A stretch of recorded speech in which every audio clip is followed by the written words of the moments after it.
Welcome to the Underdog Pick'em Show on the LineStar YouTube channel alongside Tyler Wiemann. I'm Shannon Sommerville. We've got your top 5 player picks on Underdog for Week 11 in the NFL. Tyler, I can't believe it's already Week 11.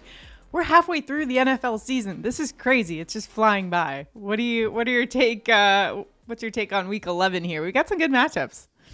Yeah, totally flying by. It is amazing to me that we're already this far through the season. And yeah, there are some good matchups. Looks like it'll be a good week of good old foosball. Well, the holiday season is right around the corner. So from here on out, last week we were 3-2 on our picks. So just one pick shy of a winning entry on Underdog. But from here on out, the only red, Tyler, that I want to see is Rudolph the Red-Nosed Reindeer in the famous claymation classic, Rudolph the Red-Nosed Reindeer, one of my favorite holiday shows. What you know about Rudolph? That's the only red we want to see from here on out, okay? Let's make some winning picks here on Underdog. If you don't have Underdog yet, all you got to do is sign up today. Use the promo code LineStar, and you'll get a nice deposit match. Plus, you'll also get 1 free month of the LineStar app. So that's a great tool to use if you guys are playing in Underdog. We have a tab specifically for Underdog so you can see what LineStar's projections are compared to what's out there. The tool that we use is called the PropsAI tool. You'll see it throughout these screenshots, and if you're interested in it, go check it out, LineStarApp.com. Without further ado, let's get into Week 11 picks. We're starting off with the feisty wide receiver for the Rams, Puka Nacua, higher than 69.5 receiving yards. LineStar projection 87 here. The consensus is around 70. And Puka's averaging 62.5, but he's only played 4 games. He's been over in 2 of those 4. But keep in mind, one of those he got ejected, which is why I alluded to him as the feisty wide receiver, because he did get ejected against the Seattle Seahawks in the first half. But 98 receiving yards last week against Miami, and going up against a New England defense that ranks 28th in pass defense DVOA versus opposing teams' wide receiver 2. This could be a good matchup for Puka here. What do you think, Tyler? Yeah, and in that first game, he left with an injury. So there's only 2 games this season that he's actually been able to finish the game. And in those 2 games, he has 9 and 14 targets. Just a huge target share, even with Kupp there. And I think that continues. And 69.5 is just low for a guy that's going to get that many targets and, is a downfield threat. Right, and I feel like last week's game against Miami, Stafford had an absolutely awful game. I feel like he's due for a couple of those clunkers throughout the season, and that was kind of an anomaly for him. And he still was able to rack up some significant receiving yards last week. So I like the spot for Puka this week. Next up, let's move on to a New Orleans Saints tight end, Taysom Hill, higher than 16.5 receiving yards. LineStar's projection for Hill is 20.6, consensus at 22.4. Hill's averaging just under 17 receiving yards per game. Going up against the Cleveland Browns, tougher matchup for a tight end, but we know that Taysom Hill is not your typical tight end here. This is a Swiss Army knife that can absolutely get it done for the Saints on offense, especially given the fact that they are kind of decimated in terms of those receiving options. So Taysom Hill might come in handy in this matchup against Cleveland. What's your take on this? Yeah, I mean, this Saints team is just decimated at the wide receiver spot. We really are dealing with their C squad. There's guys they signed off the waiver wire on MVS that are playing meaningful snaps. And with that, Taysom Hill is just heavily involved. He is also, not only is he involved as a tight end, he's also involved as a running back. He has 3 targets over the last 3 games, averaging 24.5 yards per game over the last 4.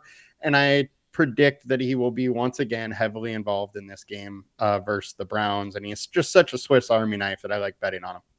All right. And next up, we are going to Christian McCaffrey, who finally made his return, and fantasy owners everywhere can rejoice that CMC looks like he is back.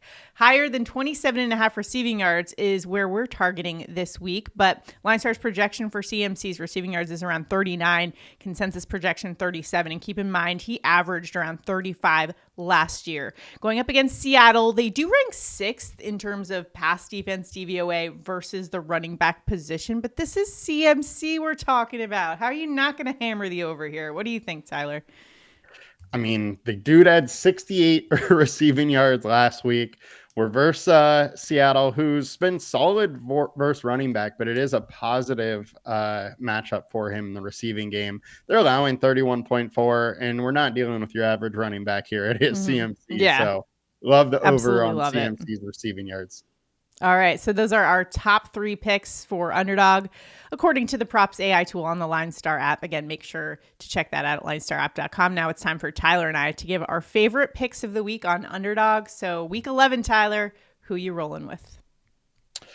I got to go with Courtland Sutton, higher than 53.5 receiving yards. Our LineStar projections 57, the consensus 63.8. He's averaging 63.2 on the year, but over the last 3 games, he's averaging 97 yards per game over that span. And now he has the Atlanta Falcons, who are 31st versus the wide receiver 1. Bo Nix has been able to run a little more wild with this offense and sling it around a little more later in the season. And Courtland Sutton has been the benefactor of that. And I think that is going to continue happening. He is clearly the number 1 target, and it's a good spot. So let's go Courtland Sutton. Also, it did pop up his target number being, I think it was 6.5, which was to me super low. If that pops up again on Underdog, I would try and hammer that one. Well, on the other side for the Atlanta Falcons, facing his former teammate, Justin Simmons, who he said he jokingly texted with and said, hey, if you see me coming your way, know that we're still friends, right? So that's a cute little anecdote there for your pick. But for my pick, Tyler, I'm going to a former Georgia Bulldog. You know I had to on a week when basically this is a college football playoff game for the Georgia Bulldogs going up against Tennessee. I'm going with George Pickens, my Bulldog, over 69.5 receiving yards. LineStar's projection 83.4, consensus 71. Pickens is averaging 71, and he's been over the last 3 games. So much chemistry with Russell Wilson, and I love that we're finally seeing George Pickens kind of put a consistent product on the field together week in and week out. We're finally seeing all of his skills and abilities, put to good use here.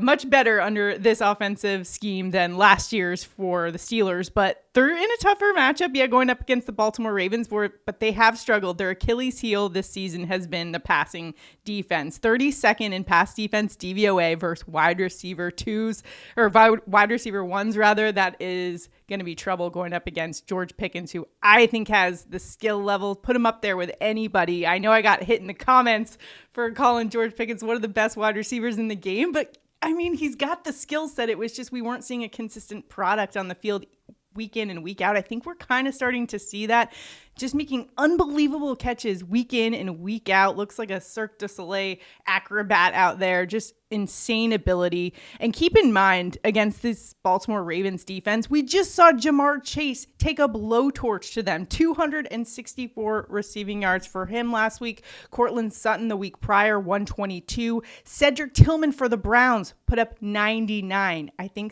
think that George Pickens, a boy, can get there over 70 receiving yards in this one. So got to roll with the Georgia Bulldogs this week, Tyler. Tough matchup against the Tennessee Vols, but got to go with my Bulldog always. You know this, right? I mean, it's got to be a Jet or a Bulldog. Well, right? I'm off the or Jets. Nick, last week I think it was last week I went with Garrett Wilson on one of our shows and burned me pretty bad. That was an abysmal performance by my Jets against the Cardinals last week. Burned me in some of my player picks last week. Not this week. Not going there. Just not touching it. But we will go to actually. That's probably one of the best games on the slate this week. The Steelers going up against the Ravens in this one. That should be a pretty fun contest. Any thoughts on that matchup at all? The thing that I think is most interesting about that game is over the last few years, their matchups have typically been a very low scoring affair. Like over the last 2 years, the high game total is 29.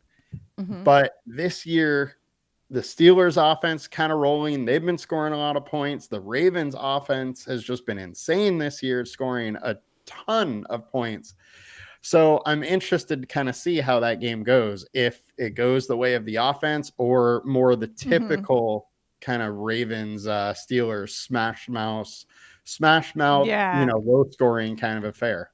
I mean, I feel like that's what Tomlin would want it to be in this case scenario. That's kind of like they're just predicated on the defense, slowing things down and just kind of, taking a few shots here and there on offense, but for the most part, just a slow, low-scoring affair is what the Steelers have kind of been predicated on the past couple of years. So it's interesting to see how they will do against a Ravens offense that can get you pretty good, especially with Derrick Henry back there. So interested to see that one. But as far as our player picks are concerned, should be a fun one, especially for George Pickens. So hopefully he cashes for us. If we go 5 for 5 on our picks, one randomly selected commenter will win $100. Basically, we are putting all of our picks on an entry on Underdog and doing a flex entry, a $10 flex entry. So if we win, we're just giving out the winnings of that entry to one of our randomly selected commenters to enter into the contest. Make sure to also like this video and subscribe to the channel, though, in addition to a comment, so you can enter into that. And if you haven't checked out LineStar yet, what are you doing? Check it out. You saw all the pretty graphics with the projections from LineStar. It's an awesome tool that'll help you in the market if you're playing in the Pick'em contest. So good luck out there in week 11. Hopefully we see some green this week, and we'll see you guys next week. We will announce, if we do go 5 for 5, we'll announce a winner on next week's Week 12 Underdog show. So stay tuned for that. Best of luck. We'll see you next time.